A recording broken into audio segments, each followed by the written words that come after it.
I recognize a representative from the city of Cape Town, and that is Alexandria Procter. Over to you now, and your time starts now. 3 minutes, ma'am. Thank you. Good afternoon, speakers, and to the floor at large. My name is Alexandria Procter, and I am the CEO and co-founder of digsconnect.com. We are the largest student accommodation platform in South Africa, and I'm here to talk to you about enabling the enablers. So the world is pretty terrifying right now. As I was writing this speech, it was 3 a.m. in Cape Town, and the city had just been hit by an earthquake. It was a small one, sure, but enough to wake up the city. Our entire planet is dealing with a pandemic about which there's hugely conflicting opinions and very little certainty. And in South Africa, our economy is, to put it lightly, in tatters. Youth unemployment is between 34 and 55%. Our current situation is scary. But it is not in our nature as humans, and it is not in our nature as South Africans to be victims.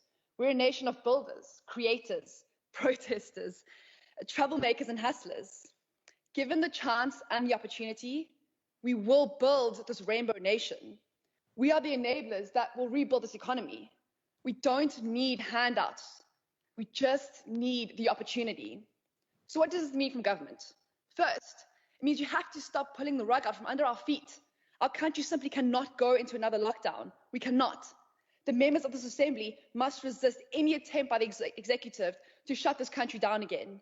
The state of emergency must come to an end.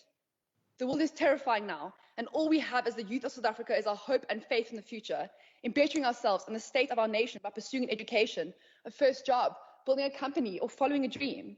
But every time our freedoms are curtailed by lockdowns and the accompanying economic vulnerability, this government keeps stopping the youth of this country, province, and city from accessing these opportunities, and essentially robbing us of that future.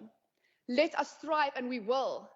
Let us soar, and we will. Protect our hard-won freedoms and the chance to build a better life for ourselves.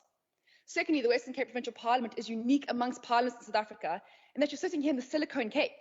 This is a hotbed of innovation and economic stimulation. This is a hub for technology and startup culture, often led by young founder teams. The fourth industrial revolution is being birthed right in front of your eyes in the mother city. We are building the future, and along with that, positively impacting the lives of millions of South Africans through our technology. Work with us. Open up government contracts for homegrown Cape Town tech startups. Support your own before going corporate. Assist tech startups with public-private partnerships. And why? Because if this government wants to help people, working by yourselves, sure, you'll have the reach. But by developing your tech startup sector, you're enabling the enablers and compounding the scale of your reach. In the city, we are pushing the frontier with tech in recruiting, agriculture, finance, employment, and of course in housing. And we're already doing the work of building this economy. Collaboration will only maximize everyone's impact and allows you as a government to foster a sector that is producing work, that is making this country proud, not just fighting to survive, but honestly proud to be South African.